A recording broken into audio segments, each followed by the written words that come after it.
I used to live in Greece a very long time ago, and I've forgotten more Greek than I can remember. However, last night I did accidentally swear at the taxi driver, so if anybody wants to hear what I actually said to him, then contact me at dinner tonight and I'll reveal all of my faux pas.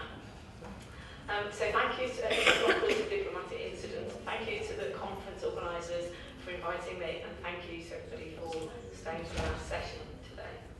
So I want to discuss drug safety testing, or some people call it drug checking, which is in some ways relatively new, but I think potentially a very valuable form of intervention which can inform, support drug users, potentially empower them, and as the previous speaker said, I think can be complementary to other methods of data collection to understand about drugs in circulation, and to inform people about what's in circulation in very localised drug markets, and not just for users as well, also for emergency services.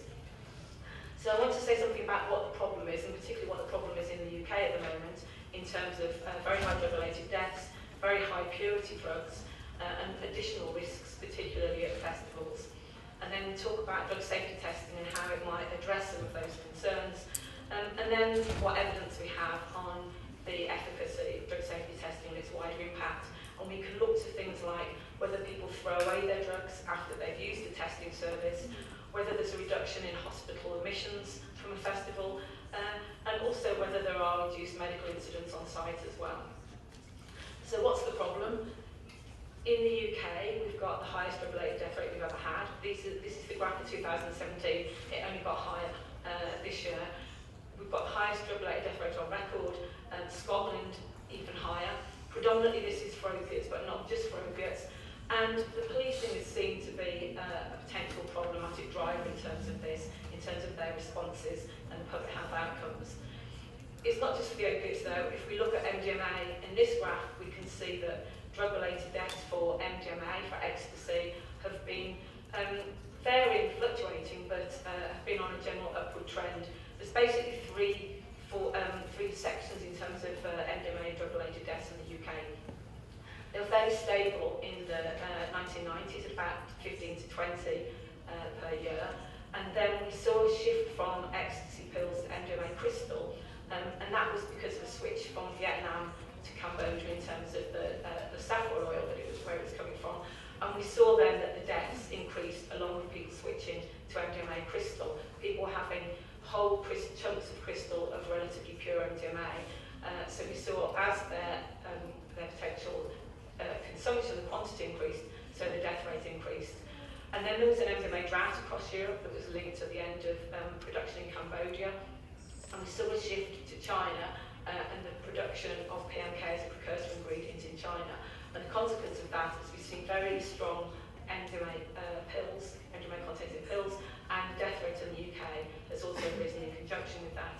So the amount of MDMA in the pill has gone up from about 50 milligrams, that's half an adult dose, in 2010, to more than 3 times an adult dose in the UK in 2016. And talking with Tom before, he was saying something similar for the Netherlands. We're seeing increased deaths at festivals. We're also seeing increased record cocaine deaths as well, along with record cocaine purity. And what we're seeing is pills have gone from these small round white tablets with a score line to all sorts of different shapes and sizes. We almost never get white pills anymore. In fact, I was testing that a couple of weekends ago. We were suspicious when there were white pills in circulation. We thought they couldn't actually be MDMA. So they're high, but also very variable in terms of the content. It could be 2 or even 3 times an adult dose. And so last year we had 92 MDMA-related deaths. That's the highest we've ever had in the UK. And the consequence of all of this is we've got a situation where we have amongst the highest prevalence rates in Europe, the highest purity on record. We've also got the problem of new psychoactive substances that are being resold. We've heard about fentanyl being resold as opiates, the cathinones being resold as MDMA, the cannabinoids also being resold as cannabis. We're starting to see that to a lesser extent, including in relation to vaping and oils, and our drug-related deaths being the highest in Europe and the highest on record. But the price of pills is very low in the UK, particularly compared to North America and Australia. And we're seeing an estimated £10 billion a year in terms of drug-related harm. The police have suffered more than 20% cuts to their budgets. They are disgruntled, it would be fair to say, with government due to these cuts. And they're also to reconsider their priorities in relation to enforcement with this reduced budget. And that's combined with a centralist prohibitionist government that's obviously very busy with Brexit at the moment. And regional police in the UK have got quite a lot of operational independence. So what we've seen is a shift in terms of festival policing away from zero tolerance to a new policy called the 3 Ps. And this is based on counter-terrorism policy, and it's been introduced over the past 3 years in UK festivals. And this means prevent, pursue and protect. So you prevent drugs getting on site, so policing is normal at the gates, and I'll say something about that in a minute. Pursue drug dealers, but protect the general public, and that includes the drug-using general public. And within that, that has facilitated harm reduction at festivals.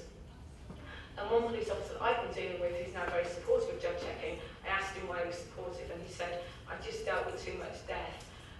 Because at the end of the day, if somebody dies at a festival, it's the police who knock on the door of the parents and have to tell them that their child has died. So I think there's been a real sweeping change amongst not all, but a lot of police in the UK to be going forward with diversion away from the criminal justice system and prioritising public health, which is also a licensing responsibility for festivals. Festivals, I think, are particularly interesting, were the first place we introduced drug safety testing because of their atypical consumption.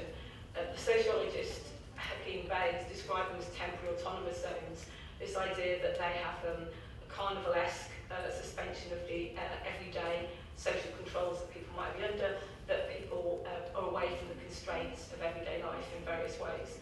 And that's true of staff, actually, as well as customers. And so when we look at prevalence of drug use at festivals across Europe, the prevalence of drug use is higher amongst festival goers than the general population. And along with that, in the UK, festivals tend to be at least 4 days in length. So people are away from work, away from family, away from their usual constraints, maybe away from parental responsibilities for 4 or 5 days. What we found in our research, when I conduct annual surveys in festivals, is over half of people at UK festivals take illegal drugs. And over half of those, i.e. over a quarter, say they take large quantities of drugs, and a quarter say they take a wider range of drugs. So you can see it's starting to build up a picture of particular concern. And over 9 in 10 also say they drink alcohol along with taking drugs. And over half say that they'll be taking 2 or more illegal drugs. So it's not just drug use, it's polydrug use, and it's polysubstance use as well in terms of consuming alcohol. Interestingly as well, I found in my research, at least 1 in 12 people say they only take drugs at festivals. So it's a once-a-year occurrence. And that's particularly true for people in their 30s and 40s who maybe have sort of once-a-year holiday from the kids, give the kids to the grandparents. And they may be a particular risk because they think they know a lot about drugs, they used to do it back in the day, but actually their tolerance might be low and they're not familiar with this new high-purity pills that are in circulation.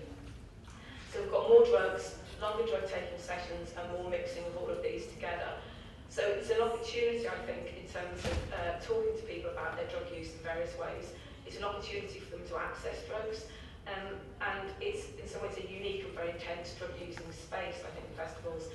So it's not just time, an opportunity to take drugs, it's an opportunity to test drugs, and also an opportunity to talk to drug users as well.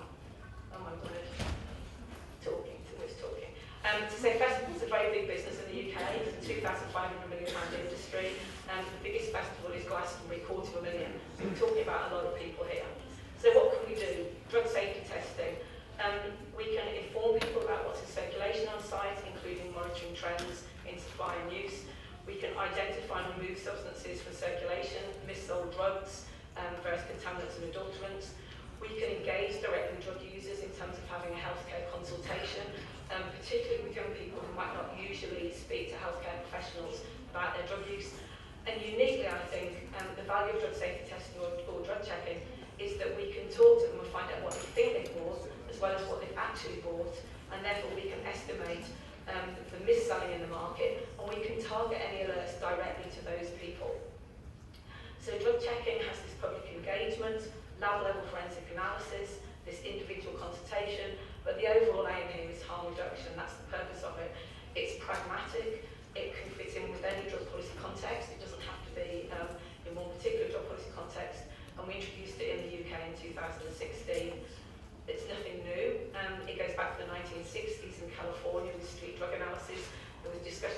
acid rescue services in California then. In the 1980s, it developed right across Europe. We're going to hear from Tom talking about over 25 years in the Netherlands. And in North America, in the UK and Australia, and in New Zealand, it's happened in the past 3 or 4 years or so. In the UK, we introduced it in 2016. We use a whole combination of different laboratory analyses. I won't go through those in any detail now, but just to say we have 5 or 6 different types of tests that we use, and we also will triangulate between the different test results to get the best possible result we can of a mobile lab in a festival. And there is a trade-off in terms of speed, accuracy, and the ability to test on site, because equipment doesn't like going to a festival. It's cold and it's muddy at UK festivals. So we've had more than 5,000 customers now. What we can say is nearly half of the samples are brought to a festival are MDMA, about 1 in 5 cocaine, 1 in 5 ketamine, and there's also everything else. About half the pills and half the crystal. The pills are very strong and variable in content, so even if people want to sensibly, moderately dose, then it's very difficult because they don't know what the dose is. And 1 in 5 samples are missold in the UK. A particular concern was N-ethylpentylone. Last year, 1 in 20 of our MDMA samples were missold as N-ethylpentylone. And I guess the added value of this compared to wastewater analysis is we can talk to people and we know that they wanted to buy MDMA. They didn't want to buy N-ethylpentylone. It wasn't a new interest in that substance.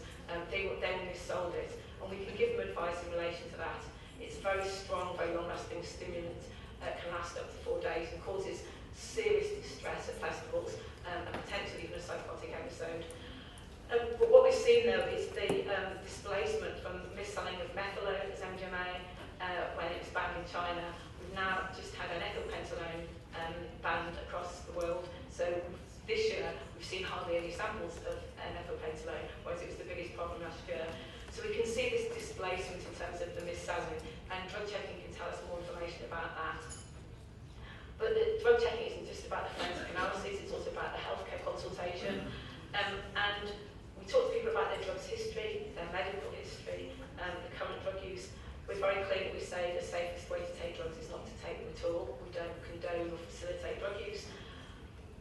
One of the things that's been most heartening is actually over 95% of the people who use our service have never spoken to a healthcare professional about their drug use before. So we really are capturing this hidden population. And after hearing the results, about 2 in 5 people say they're going to take a lower dose. They realise how strong the substance is, and they will redose more moderately in future, which we hope will be reducing harm. About 1 in 5 people who use the service throw away the substance. They give it to us to pass on to the police, the safe destruction, because when they find out what it is, they don't want to take it. So we're taking those drugs out of circulation. And 1 in 20 people say they want to carry on that discussion with a healthcare professional. It's only 20 minutes, and we signpost them to local drug services.